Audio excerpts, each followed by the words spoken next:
지금 현 상황에서 성인의 예방접종의 현황과 문제점, 그리고 아까 어떤 불신에 대한 대책들을 어떻게 마련해야 할 것인지 고려대학교 김우주 교수께서 말씀을 해주시기로 하겠습니다. 고려대학교 김우주 교수는 이제 동대학에서 대학을 졸업하시고 의학 박사, 석사를 동대학에서 하셨습니다. 지금 현재 구로병원 감염내과 교수로 계시면서 1999년서부터 2001년까지 국립보건호흡기 바이러스 과장을 역임하셨습니다. 메르스 당시에 민간합동공동위원장을 하셨고, 또 신종플루 때는 범부처 사업단장을 하셔서 많은 경험을 가지고 계십니다. 현재 의학한림원 정회원이시고 고려대학교 의과대학의 백신혁신센터장으로 근무하시고 계십니다. 발제를 부탁드리겠습니다.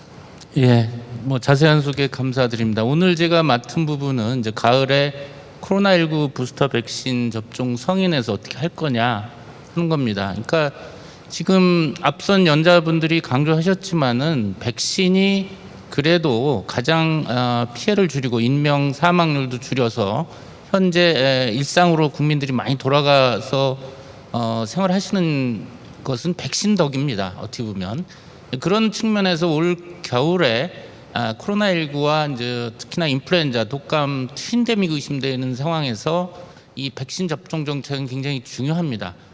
천 교수님이 얘기하신 이런 백신 기피 현상도 어떻게 극복하느냐, 이게 상당히 큰 이슈죠. 자, 제가 이제 강의를 6하 원칙에 의해서 왜 필요한지, 어떤 백신을 접종하냐, 요즘 개량 백신 얘기가 나오고 있는데 이런 것들 누구한테 접종하나, 언제 접종하나, 어떻게 접종하나, 접종 주체는 결국 정부가 기획해서 백신을 제공하고 의료기관 보건소에서 접종을 하기 때문에 앞에 5가지에 대해서 주로 말씀을 드리는데, 결국 이번에 이제 코로나 겨울 유행 예측, 그 다음에 백신에 가용한 백신, 개량 백신, 또 백신 접종률, 수용성, 이런 것들이 굉장히 중요한 요인이 되겠는데, 결론적으로 백신 수급이 가장 중요한 요인이라고 저는 생각합니다. 근데 백신은 왜 맞느냐? 지금 우리가 집단 면역, 허드 이뮤니티로 종식을 기대했지만 3년째 유행하고 있는 주 원인은 변이 바이러스입니다. 처음부터 해서 알파, 베타, 감마, 델타, 오미크론 5가지 지금 변이가 오면서 기존의 이제 백신 효과도 떨어지고, 또 백신 접종이나 자연 감염 후에 생긴 면역이 4내 6개월 지나면 항체가 떨어져서 돌파 감염이나 재감염이 늘고 있다. 이런 것들이 지금 유행이 끊이지 않는 것이거든요. 따라서 지금 이 코로나 기존에 우한에서 시작된 오리지널 바이러스 백신 가지고는 지금 오미크론 BA1, BA5과 같이 엔티제닉 미스매치가 있는 바이러스 감염 예방하는 데는 한계가 있는 것이죠. 이 많은 연구들이 이미 밝혀졌습니다. 우리가 이 백신 플랫폼, 이 백신의 효과는 백신 플랫폼에 따라서, 피접종자의 건강 상태에 따라서, 변이에 따라서, 시간 경과에 따라서 이렇게 차이가 난다는 걸 다 압니다. mRNA 백신 플랫폼이 가장 우수하고 불활성화는 낮죠. 그리고 건강한 성인 접종받았을 때 효과가 좋고 고령자나 기저질환자 낮죠. 그리고 변이가 자꾸 바뀔수록 효과가 떨어지죠. 오미크론이 가장 효과가 떨어지고, 접종 후에 4내 6개월 지나면 효과가 떨어집니다. 그리고 부스터샷을 하면 일시적으로 또 올라가지만 역시 똑같은 시간 경과에 따라 떨어집니다. 자, 그럼 어떤 코로나 백신을 부스터 백신을 할 것이냐? 지금 처음에 오리지널 백신 아직까지 쓰고 있지만 지금 오미크론 BA5가 유행하는 상황에서는 엔티제닉 미스매치 때문에 효과가 많이 떨어집니다. 지금 우리나라에서도 95% 이상이 오미크론 BA5가 주도하고 있습니다. 전 세계적으로 인도를 빼고서는 인도에서 BA2.75가 주도하고 있지만 나머지 모든 나라가 BA5가 주도하고 있는데, 현재 백신이 파이자나 모더나에서 BA1 플러스 오리지널 바이러스 2가 백신, 또는 BA5 플러스 오리지널 바이러스 2가 백신이 이제 개발 중에 있고 일부 허가가 돼 있습니다. 결국은 이번 가을 부스터 백신 캠페인은 이 백신을 어떻게 수급하고 확보하느냐가 관건이 될 것 같습니다. 아무리 좋은 계획이라도 우리가 백신이 없으면 접종을 못 하듯이 우리가 2021년 2월 말부터 이 백신 접종을 시작했을 때도 결국 백신 수급이 부족하다 보니까 고위험군부터 순차적으로 접종했던 기억이 있으실 텐데 지금 이번 가을도 그렇게 될 가능성이 높습니다. 지금 부스터 2가 백신 심의 허가 현황을 보시면은 미국에서만 BA4, BA5 2가 백신이 파이자 12세 이상, 모더나 18세 이상 허가가 되어 있습니다. 나머지 영국, 스위스, 호주, 유럽연합은 27개국 유럽 국가죠. 캐나다, 또 최근 한국에 이르기까지 BA1과 오리지널 바이러스 2가 백신을 허가하고 지금 우리나라는 이제 검증자문단에서 일단 긍정적인 결정을 했죠. 그래서 나머지 국가들은 BA1과 우한 오리지널 바이러스를 결합한 2가 백신이 접종될 가능성이 높습니다. 자, 모더나 2가 백신이 우리나라에서도 지금 심의 중에 있는데 오리지널 바이러스와 BA1의 성인 임상 결과입니다. 지금 BA5에 대한 사람 대상 임상 결과는 없습니다. 지금 BA1은 있는데요. 가장 우리가 우려하는 게 안전성이기 때문에 국소 반응을 보시면은 통증, 발적, 부종, 애거부, 압통인데요. 왼쪽이 오리지널 지금 사용하고 있는 기존 백신이고 가운데는 3차 접종, 퍼스트 부스터를 한 경우고 제일 오른쪽이 지금 BA1과 오리지널 바이러스 2가 파이자 모더나 백신입니다. 437명을 접종했을 때 보시면은 기존 백신보다 오히려 로컬 국소 반응이 적습니다.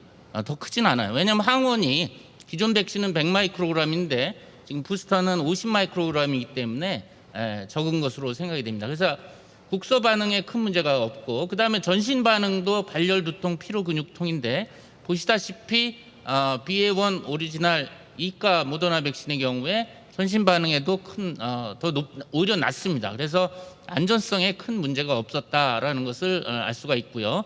그러면 항체 반응은 면역원성은 어떠냐? BA1이 포함됐기 때문에 BA1에 대한 중화항체가는 아주 높죠. 물론 모든 참여자, 과거 감염이 없었던 사람, 과거 감염이 있었던 사람, 가장 오른쪽에 보면은 중화항체가가 7,676까지 올라가고요.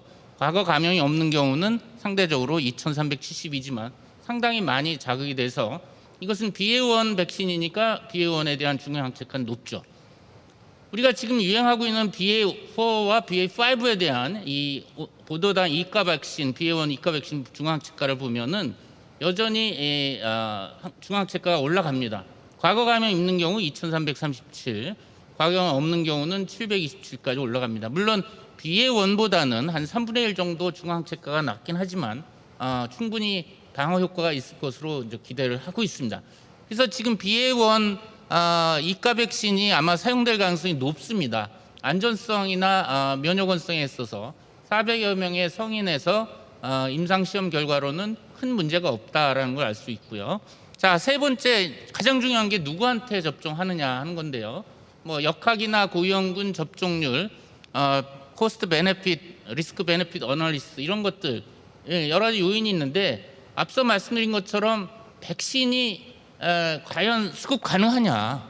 지금 미국은 BA4, 5로 지금 확보했지만 나머지 국가들은 BA1, 2가 백신을 가지고 또 경쟁을 해야 되기 때문에 우리가 2020년 말, 2021년 백신 확보에서 어려움을 겪었듯이 비슷한 그런 상황이 되기 때문에 결국은 가장 중증 사망 위험이 높은 고위험군을 먼저 접종하고 또 의료 시스템의 과부하 감소를 해서 보건의료인 접종하고 그다음에 사회필수 시스템 유지, 소방, 경찰, 군인 등 대상이 되고요. 또 고위험군을 간접 보호할 수 있는 고위험군을 돌보는 사람. 만약 이제 마지막의 경우 유행 규모 감소를 노린다면 청소년이라든지 청장년층이 되겠습니다. 어쨌든 백신 부족 현상이 있기 때문에 우리가 영국의 백신 자문위원회에 이제 8월 15일 날 부스터 접종 레커멘데이션을 살펴볼 필요가 있습니다. 어떻게 보면 영국이 우리랑 굉장히 유사하기 때문에 일단은 접종 목표가 이번 겨울에 중증 코로나 고위험군 면역 강화를 목표로 하다 보니까 결국 고령자, 요양원 입주자와 근무자, 현장 의료인, 사회사업인 50세 이상 이런 순서로 접종을 레코멘데이션 했고, 접종 간격이 또 하나 중요한데요. 나라마다 다른데 영국은 마지막 앞선 접종 후에 3개월 지나서 적어도 접종하도록 돼 있습니다. 미국은 사실 뭐 가장 여유가 있죠. BA4, 5 이가 백신을 이미 1억 7천만 도즈를 파이자 모더나에서 확보를 했습니다. 그렇기 때문에 아마 유일하게 미국이 BA4, 5 이가 백신을 접종할 것이고, 미국은 그렇다 보니까 고위험군에 집중된 게 아니라 전염력 빠르고 면역 회피 능력 있는 변이 바이러스 때에 감소된 방어 능력 획득을 위해서 12세 이상 청소년 성인을 다 대상으로 합니다. 그러니까 미국이 워낙 접종률도 낮고 여전히 중증 사망자가 많다 보니까 거의 백신이 허가된 그 12세 이상 다 접종 대상으로 하고 있습니다. 앞으로 이 5에서 더 소아에서 이제 임상 자료가 나오면 소아까지 앞으로 확대한다고 합니다. 그리고 접종 간격은 이제 미국은 2개월로 했습니다. 고령자 면역 저하자는 3개월로 했고요. 어쨌든 미국은 파이자 모더나가 다 미국에 있는 회사이기 때문에 지금 1억 7천만 도즈를 확보했고, 추가 구매로 4억 2,900만 도즈까지 선택할 수가 있는 아주 여유로운 상황입니다. 캐나다도 이제 지금 영국하고 비슷하게 중증 질환 사망 최소화하는 걸 주로 목표로 했습니다. 역시 캐나다도 오미크론 BA1 이가 백신 가능성이 높고요. 접종 대상은 18세 이상으로 하면서 중증 코로나 질환 고위험군은 강력 권고고, 12, 17세의 이제 중등증 내지 중증 면역 저하 상태, 또 여러 가지 고위험 요인 있는 경우는 자유재량 권고, 선택적으로 접종 여부를 스스로 판단하도록 했고요. 아마 캐나다도 이제 백신 수급이 여의치 않으니까 결국 중증 사망을 최소화하는 쪽에 집중을 한 것 같습니다. 접종 간격은 캐나다는 6개월로 돼 있습니다. 자, 우리나라는 이제 8월 31일 날 이제 질병청 복지부에서 발표했는데요. 접종 목표가 이제 코로나19로 인한 건강 피해 최소화. 사실 좀 이걸 보면서 모호합니다. 중증 사망 고위험군 피해 최소화라고 좀 명확히 했으면 좋겠는데, 건강 취약계층 중심의 두터운 보호를 지속하되 이가 백신의 감염 예방 효과를 활용하여 유행 억제를 통한 중증 사망 예방을 도모. 이게 좀 명확치가 않다는, 건강 취약계층이라는 거는 제가 찾아봤더니 유소아, 어린이, 임신부, 고령자, 기저질환자입니다. 이 지금 보면은 유소아, 영유아, 어린이, 임신부 포함이 안 돼 있는데, 어떻게 보면은 좀 이런 접종 목표를 좀 명확히 했으면 좋겠다. 접종 대상은 18세 이상 성인 대상으로 허용하되 건강 취약계층 중심으로 우선 접종을 시행하다. 이것도 좀 모호하죠. 물론 밑에 이제 순위를 보면은 좀 구체적으로 있습니다. 1순위는 요양병원 시설 및 그와 유사한 시설 등 면역 저하자, 고령자 60세 이상 1순위 권고, 좋습니다. 2순위는 50대 및 기저질환자 보건의료인 권고, 집단시설, 군 입영장병 교정시설은 허용, 3순위는 18, 49세 성인 허용인데, 결국은 백신, 이가 백신 수급이 어떻게 되느냐, 10월에 어떻게 되느냐에 따라서 어떻게 보면은 좀 더 70세 이상 먼저 접종하고 그다음에 60세 이상 접종하고, 예전에 독감 백신 접종에 그 고위험을 먼저 접종하고 차순위 순차적으로 하듯이 좀 더 구체적이면서 명료한 접종 대상을 선정할 필요가 있을 것 같습니다. 물론 뭐 저간의 사정이 있으리라고 생각합니다. 우리나라 접종 간격에서는 4 내지 6개월의 이제 접종 간격을 권고했습니다. 또 접종 백신은 개발 허가 일정상 먼저 도입이 예상되는 BA1 기반 이가 백신부터 접종하되, 품목 허가 진행 상황에 따라 BA4 및 BA5 기반 백신도 신속 도입하여 접종을 준비할 예정. 참 애매모호합니다. 예를 들어서 BA1 백신으로 10월에 접종하다 갑자기 BA4, 5가 나오면은 BA1을 접종 안 하려고 하겠죠, 국민들이. BA5 확보하기는 어려울 거라고 봅니다, 연내. 그러니까 사실 이런 워딩도 오히려 혼란을 주지 않을까 싶은 우려가 있죠. BA1으로 할 거면 BA1으로 쭉 해야지, BA1 하다 BA5가 확보되면 국민들이 BA5 맞겠다고 하지 BA1을 또 거부할 것 같습니다. 그래서 좀 더 명확하게 할 필요가 있다. 접종 시점도 여기 지금 뭐 이렇게 돼 있지만은 독감 백신하고 10월 달에 동시 접종하는 쪽으로 가야지, 효율적이다. 여기 접종 계획에 뭐 방역 사항, 유행 변이, 효과, 수급 상황 여러 가지 접종 계획이 변동한다고 했지만은 제가 보기에는 BA.1 이가 백신 수급 상황에 따라서 결정될 것 같습니다. 그래서 언제 접종하는 것이 언제가 가장 적기냐? 10월이 가장 좋겠다. 우리가 독감 백신을 10월 1, 2주에 이제 고령자부터 접종할 때 같이 접종하면 좋을 것 같습니다. 지금 트윈데믹이 거의 확실시됩니다. 이 그래프는 남반구 호주에서 인플루엔자 유행인데요. 빨간 것이 올해 4월 말부터 5월, 6월 호주에서 독감이 유행한 커브입니다. 평상시 5년 평균보다 4~5배 유행 규모가 컸기 때문에 우리나라가 정확히 6개월 후면은 10월 말 11월에 독감이 우리나라가 유행할 가능성이 있다는 것이죠. 그렇기 때문에 10월 초부터 독감 백신과 이 코로나 백신을 동시 접종하는 것이 중요합니다. 이제 뭐 부스터 BA.1 백신 수급이 관건이다. 다시 한번 강조합니다. 언제 얼마나 오냐에 따라서 질서 있게 혼란이 없도록 접종 대상군을 세분화해서 순차적으로 80세 이상, 70세, 60세 뭐 이렇게 나누듯인지 그 독감 백신하고 당일날 같이 놓는 것이 효율적입니다. 서로 다른 날 또 접종하려면 의료기관에서 상당히 혼란스러울 거고요. 부작용 이슈가 더 커질 수가 있습니다. 그래서 아까 이제 천 교수님이 얘기한 백신 기비 현상에 대한 소통을 원활하게 해서 접종률을 높여야 됩니다. 어차피 지금 겨울에 독감 코로나 유행해도 정부가 거리 두기를 강화할 가능성이 굉장히 적습니다. 결국 백신이 우리가 의지할 수 있는 가장 큰 무기고요. 그런 측면에서 이 가을철 부스터 코로나 백신 접종 캠페인은 굉장히 중요하다.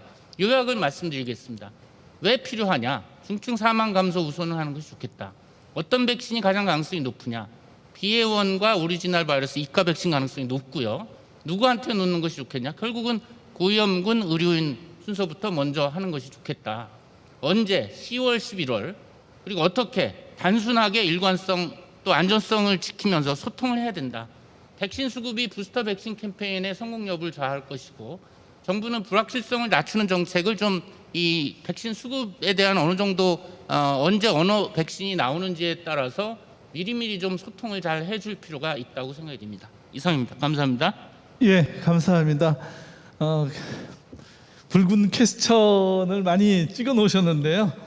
제가 이따가 질문할 내용 중에 하나는 최근에 이제 NEJM에서 그 BA.5에 대한 이제 프로텍티브 에피커시에 대한 이제 그 코멘터리가 하나 있었는데 그것에 의하면은 하이브리드 이뮤니제이션 있는 사람들을 과연 4차 예방 접종을 하는 것이 좋겠느냐 이제 그런 지적이 있었는데 그거에 대해서 말씀을 해주셨으면 합니다.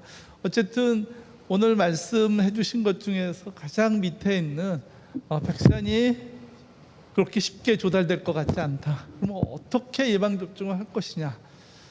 상당히 중요한 이제 메시지인 것 같습니다. 사회적 합의를 명확하게 해야 될 것 같고요.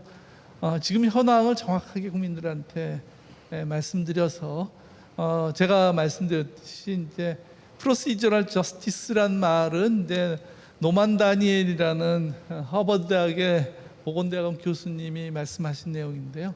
결국 모든 사람한테 투명한 정보를 주면은 결국은 전문가나 일반 사람들이나 비슷한 결론을 얻는다 이런 거죠.